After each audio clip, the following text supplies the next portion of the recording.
Episode শুরু হয় আর আমরা দেখতে পাই সাকুরা স্কুলে যাচ্ছিল, মানে ফুরিনহাইতে।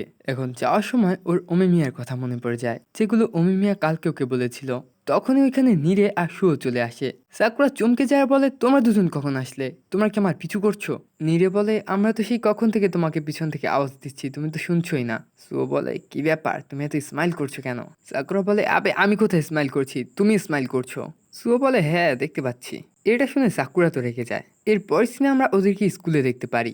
সাকুরা তো এখনো রেগে আছে। নীরে নোটিস করে যে স্কুলের সব ছেলেপেলেরা আর চোখে ওদের দিকে তাকিয়ে আছে। এরপর ওরা যখন ক্লাসরুমে এন্টার করে, ওরা দেখতে পায় যে ক্লাসের সব ছেলেরাই ওদের নিয়ে কথা বলছে, যে কিভাবে ওরা শিশুটনকে হারিয়ে এসেছে। ওরা খুবই এক্সাইটেড এটা জানার জন্য যে ওরা কিভাবে ফাইট করেছে।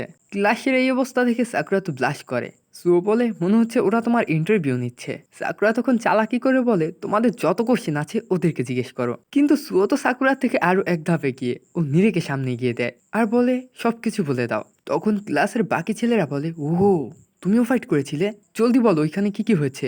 নীরেকে তো সব স্টুডেন্টরা ঘিরে ধরেছে। তখন ওইখানে আরো নতুন একটা ক্যারেক্টার এন্ট্রি হয়। ওর নাম সুগিওরা আর ও ফার্স্ট ইয়ার স্টুডেন্ট। নীরে তখন ওর সিক্রেট ডায়েরিটা বের করে বলে, সুগিওরা সুও আর সুগিস্টার মতো শক্তিশালী। সুগিওরা তখন সুওকে বলে, অনেক দিন হয়ে গেল, তুমি তো আমার কোশ্চেনের অ্যান্সার দিলে না। সুও বলে, আমি তোমার কোনো কোশ্চেনের অ্যান্সার দিব না। নীরে এইটা জেনে খুশি হয় যে সুও সুগিওরাকে আগে থেকেই চিনে। সুগিওরা বলে, ঠিক আছে তোমরা সাইডে সরো। সুগিওরাকে দেখে মনে হচ্ছিল যে ও সাকুরার সাথে ফাইট করবে, তাই সাকুরা ফাইটের জন্য পজিশন নিয়ে নেয়। কিন্তু সুগিওরা এসে তো পোজ মেরে বলে, ভাই লোক বলো তো আমার বডি কেমন হয়েছে। তখন সবাই জিজ্ঞেস করে যে তুমি এটা আমাদের কাছে কেন জিজ্ঞেস করছো। সুগিওরা বলে যে একজন ব্যক্তির অ্যাস্থেটিক্সই শো করে যে সে তার পুরো লাইফ কিভাবে কাটাবে। এগুলো শুনে নীরে বলে, হ্যাঁ আমি বুঝতে পেরেছি তুমি কি বলতে চাচ্ছ। এরপর ও ওর সিক্রেট নোটবুকটা বের করে সুগিওরার ব্যাপারে বলতে লাগে। সুগিওরা বলে, আরে বাহ, তোমার অ্যাস্থেটিক্স তো খুবই ভালো। ওদের দুজনকে দেখে মনে হচ্ছিল ওদের ফ্রেন্ডশিপ খুবই ভালোই হচ্ছে। সাকুরা সুওকে জিজ্ঞেস করে, ও কি স্ট্রং? সুও বলে, হ্যাঁ ও স্ট্রং। তখন সুগিওরা পুরো ক্লাসকে বলে যে আমরা সবাই খাবার খেতে যাব আর ওইখানে সাকুরার অ্যাস্থেটিক্স এর ব্যাপারে কথা বলবো। কিন্তু কেউই ওর কথা ইন্টারেস্টেড না, শুধু নীরেকে বাদ দিয়ে। সুগিওরা বলে, মনে হয় সবাই অনেক বেশি ব্যস্ত। সাকুরা বলে, ও এত গাধা কেন? তখনই ওইখানে সুগিসটা চলে আসে আর ও সুগিসটাকে ওই একই কথা বলে, কিন্তু সুগিসটা ওইখান থেকে কেটে পড়ে। সুগিওরা বলে, চলো বাদ দাও, আমরা চারজনই যাব আমার ফেভারিট রেস্টুরেন্টে। কিন্তু সাকুরা আর সুও যাওয়ার জন্য রাজি ছিল না। তখন আমাদেরকে এই ক্যারেক্টারটাকে দেখানো হয়। এরপর আমরা দেখতে পারি সুগিওরা ওদেরকে নিয়ে ওর ফেভারিট রেস্টুরেন্টে চলে এসেছে। সাকুরা বলে, এখানে কি আদৌ ভালো খাবার পাওয়া যাবে? সুগিওরা তখন সাকুরাকে প্রোটিন ওকিনোমিয়াকি সাজেস্ট করে।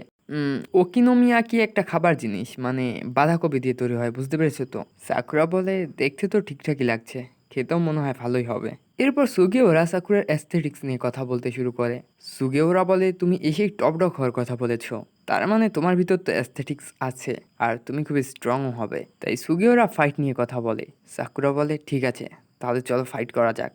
তখনই ওইখানে এই ছেলেটা চলে আসে। সাকুরা বলে, আর এ তো ওই ছেলেটাই। এরপরও দেখতে পারে যে ওই ছেলেটা একটা মেয়ের হাত ধরে আছে আর এটা দেখে তো খুবই লজ্জা পেয়ে যায়। এই ছেলেটার নাম হচ্ছে কারিও। সুগিওয়ারা কারিও আর এই মেয়েটাকে ওদের সাথে বসতে বলে, কিন্তু কারিও ওকে ইগনোর করে সামনের টেবিলে গিয়ে বসে। এখানে কারিও এই মেয়েটাকে খুবই ভালোভাবে ট্রিট করছিল। নীরে বলে, আরে বাপরে, আমাদের ক্লাসের টপ 5 স্ট্রংদের মধ্যে 4জনই এখানে আছে। সুও বলে, শুনে খুশি হলাম যে আমিও স্ট্রংদের লিস্টে আছি। তবে সাকুরা, তুমি তো মনে হয় টপ 1-এ আছো। সাকুরা নীরিকে জিজ্ঞেস করে যে ও কতটা স্ট্রং। নীরে তখন এক্সাইটেড হয়ে ওর সুপার সিক্রেট ডায়েরিটা বের করে সাকুরাকে বলতে লাগে যে কিরিও কানহা মিডল স্কুলে যেত আর ওইখানে শুধু বড় লোকের বাচ্চারাই যেত। আর ওর নামে গুজব আছে যে ও ফার্স্ট ইয়ারে থাকতে নাকি থার্ড ইয়ারের বদমাস ছেলেপেলেদের পিটিয়েছে। আর ওর সাথে যে মেয়েটি আছে ও সেকাই গার্লস হাই স্কুলের। তবে মেয়েটি ওর গার্লফ্রেন্ড কিনা সেটা বলতে পারবো না। তবে কিরিও মেয়েদের মাঝে অনেক পপুলার। সাকুরা বলে, এইগুলো না, অন্য কিছু বলো। সুগিওয়ারা তখন কিরোকে ডাক দেয় আর বলে, সাকুরা তোমার ব্যাপারে জানতে চায়। কিরো বলে, আচ্ছা তোমার নাম সাকুরা, তোমার চেহারা তো মনে আছে কিন্তু তোমার নামটা মনে নেই। সুগিওরা বলে, দেখেছো সাকুরা, কিরিও মনে হয় তোমার ব্যাপারে জানতে চায়। কিরিও বলে, দেখো আমি এখন বিজি আছি, তো তোমরা এনজয় করো। সুগিওরা তখন ওদের টেবিলে যায় কিরিওকে ডাকতে, আর সুগিওরাকে এমনটা করতে দেখে মেয়েটি একটু ঘাবড়ে যায়। কিরিও তখন ওকে শান্ত করে বলে, ভয় পেও না, ও আমার মতো ফুরিনহাই থেকে এসেছে। এরপর সুগিওরাকে ভয়ঙ্কর একটা লুক দিয়ে বলে, এইসব বন্ধ করো। সুগিওরা বলে, কি বন্ধ করব? কিরিও বলে, তুমি কি জানো তোমাকে কেমন লাগে সুগি? সুগিওরা বলে, তুমি কি বলতে চাচ্ছ?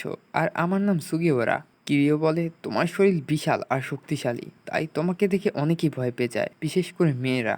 সুগিওরা তখন ওই মেয়েটির কাছে ক্ষমা চায় ওকে ভয় পাওয়ানোর জন্য। কিরিও তখন ওই মেয়েটির হাত ধরে নিয়ে যায় আর বলে, এখানে অনেক আওয়াজ হচ্ছে, চলো আমরা অন্য কোথাও চলে যাই। এখন সুগিওরাকে আপসেট দেখে নিরে বলে, তুমি কি কিরিওর কথায় আপসেট হয়েছ? সুগিওরা বলে, না, আমি চাই না কেউ আমার জন্য ভয় পাক। এটা শুনে সুও মনে মনে বলে, আরে সুগিওরা তো অনেক সেন্সিটিভ। তখনই ওরা সবাই বাইরে শোরগোল শুনতে পায়, কারণ বাইরে কিরিওকে মারার জন্য কতগুলো ছেলে পেলে এসেছিল। কিরিও বলে ও এই মেয়েটিকে ডিস্টার্ব করছিল আর ওর সাথে নিয়ে যাচ্ছিল, তাই ওকে কেলিয়েছি। এখন ও ওর দলবল নিয়ে এসেছে। সরি গাইস, এখন এগুলোর মধ্যে তোমরাও জড়িয়ে গেছো। তখন ওই ছেলেগুলো বলে, তোরা ফুরিন হস আর যাই হস, আজ তোদের ছাড়বো না। কিরিও বলে, ঠিক আছে, তাহলে এটা শেষ করা যাক। সুগিওরা ফাইটের জন্য এক্সাইটেড হয়ে যায়, কিন্তু ফার্স্ট পাঞ্চ ওই খায়। ছেলেটা পাঞ্চ মেরে বলে, তো তোমার বডি কি শুধু শো আপ করার জন্য? সুগিওরা বলে, তাই নাকি? আমি সর্বপ্রথম চান্স অপোনেন্টকে দেই। এটা বলে ও ওই ছেলেটাকে জোরে একটা আছাড় মারে আর বলে, এটাই আমার অ্যাস্থেটিক। এদিকে সাকুরা ওদের সবাইকে মারছিল। কিরিও সবাইকে ধরে ধরে সাকুরার দিকে ছুঁড়ে মারছিল। সাকুরা বলে, তুমি ওদেরকে আমার উপর মারছো কেন? কিরিও বলে, আমি ভাবছি তাহলে এগুলো তাড়াতাড়ি শেষ হয়ে যাবে। এরপর ওরা তিনজন ওদেরকে বেদম পেটাচ্ছিল। সুও বলে, তোমরা টেনশন নিও না, এখানে আমি সামলে নেব। তখনই একটা ছেলে ওই মেয়েটার দিকে দৌড়ে যাচ্ছিল। সুও তখন ওকে নিচে ফেলে দেয়। তখন পিছন থেকে দুটি ছেলে কিরিওর উপর অ্যাটাক করে। সাকুরা তখন গিয়ে ওই দুটোকে নিচে ফেলে দেয়। কিরিও বলে, ওয়াও, আর সাকুরাকে থ্যাঙ্কস বলে। সাকুরা বলে, ঠিক আছে, ওদেরকে আমার দিকে ছুঁড়ে মারো, আমি দেখছি। কিরিও বলে, তুমি তো খুবই ভালো। সাকুরা ব্লাশ করে বলে, এগুলো আমি তোমার জন্য করছি না। এরপর ওরা তিনজন মিলে সবকটাকে পিটিয়ে পাট পাট করে দেয়। তখন কিরিও একটাকে ধরে বলে, তোমার কাছে যদি শক্তি থেকে থাকে তাহলে সেগুলো ভালো কাজে লাগাও। তখন ওই ছেলেটা বলে, ঠিক আছে, আর ওরা উঠে ওইখান থেকে চলে যায়। এরপর কিরিও ওই মেয়েটাকে বলে, এখন তুমি সেফ। তখন মেয়েটি ওদের সবাইকে থ্যাঙ্কস বলে আর ওইখান থেকে চলে যায়। কিরিও সাকুরাকে বলে, তুমি যে স্ট্রং সেটা তো জানতাম, বাট তুমি যে অ্যামেজিং সেটা জানতাম না। সুগিওরা বলে, তুমি জানো না সাকুরার গোল হচ্ছে ও টপ ডগ হবে? কিরিও বলে, হ্যাঁ, আমি ওই দিন তো কিছু শুনেছিলাম, তবে আমি গেমে ব্যস্ত ছিলাম। ভালোই হয়েছে, আমাদের ক্লাসের গ্রেড ক্যাপ্টেন ডিসাইড করার আগেই এটা জানা হয়ে গেল। এরপর ও সাকুরার কাছে হোয়াটসঅ্যাপ নাম্বার চায়। সাকুরা বলে, এটা আবার কি? তখন কিরিও সাকুরার ফোনে হোয়াটসঅ্যাপ ইনস্টল করে গ্রুপে অ্যাড করে দেয়। এরপর সিনে আমরা সাকুরাকে কোতোহা রেস্টুরেন্টে দেখতে পারি, আর ও বসে বসে ফোন দেখছিল। কোতোহা বলে, তুমি ফোনের ভিতর এত কি দেখছো? হঠাৎ কোতোহাকে দেখে সাকুরা ঘাবড়ে যায় আর ওর হাত থেকে ফোন পড়ে যায়। কোতোহা দেখে যে সাকুরার ফোনে 4 জনের নাম্বার সেভ করা আছে, তাই কোথাও ওর নাম্বার সাকুরার ফোনে সেভ করে দেয়। এরপর সাকুরা দেখে গ্রুপে সবাই চ্যাটিং করছে, আর একটু পর সবাই তো ক্লাসেই দেখা করবে, তাহলে এখানে চ্যাটিং করার কি লাভ? তখন নীরে টাইপিং করে যে এবারের ক্লাসের গ্রেড ক্যাপ্টেন কে হবে, কেউ কি ডিসাইড করেছো? সাকুরা তখন মেসেজ টাইপ করে সেন্ড করার আগেই অনেকগুলো মেসেজ চলে আসে, আর সাকুরা একটাও পড়তে পারে না, যেটা দেখে সাকুরার মাথা খারাপ হয়ে যায় আর ও ফোন রেখে স্যান্ডউইচ খেতে শুরু করে। এরপর সিনে আমরা দেখতে পাই সাকুরা স্কুলে এসেছে। সবাই তখন সাকুরাকে গুড মর্নিং বলে। সাকুরা তখন চেঁচিয়ে বলে, এই ক্লাস গ্রেড ক্যাপ্টেন কি? আর তোমরা সবাই গ্রুপে এত ফালতু মেসেজ করছো কেন, যেখানে আমরা ক্লাসে এসে সবাই কথা বলছি? তখনই ক্লাসের ভিতরে 3জন সেকেন্ড ইয়ারের স্টুডেন্ট আসে। তার মধ্যে থেকে এই ছেলেটা হচ্ছে সেকেন্ড ইয়ারের গ্রেড ক্যাপ্টেন, আর এ হচ্ছে ভাইস ক্যাপ্টেন। নীরে ওদেরকে দেখে এক্সাইটেড হয়ে যায়, কারণ ওরা সেকেন্ড ইয়ারের পপুলার স্টুডেন্ট। এই ছেলেটার নাম হচ্ছে ইনোমোটো তাকিশি, আর এই ঝাড়ুর মতো চুলওয়ালা ছেলেটার নাম হচ্ছে কুসুমি, আর এই ছেলেটার নাম হচ্ছে কাজি। তাকেশি সবাইকে চুপ করতে বলে আর বলে, তোমাদের ক্লাসের গ্রেড ক্যাপ্টেন চুজ করার টাইম চলে এসেছে। ক্লাসের গ্রেড ক্যাপ্টেন সেই যে পুরো ক্লাসকে অর্গানাইজ করবে, আর পুরো ক্লাসের সমস্যা মানে তার সমস্যা। তো জলদি জলদি কাউকে নমিনেট করো। সাকুরা তখন মনে মনে বলে, তার মানে গ্রেড ক্যাপ্টেন হচ্ছে ক্লাসের টপ ডগ, মানে ওমেমিয়ার মতো। তখন গ্রেড ক্যাপ্টেনের জন্য সুও ওর হাত তোলে আর সাকুরার দিকে আঙুল দেখিয়ে বলে, আমি সাকুরাকে নমিনেট করছি। আর এইখানেই এই এপিসোডটা শেষ হয়ে যায়।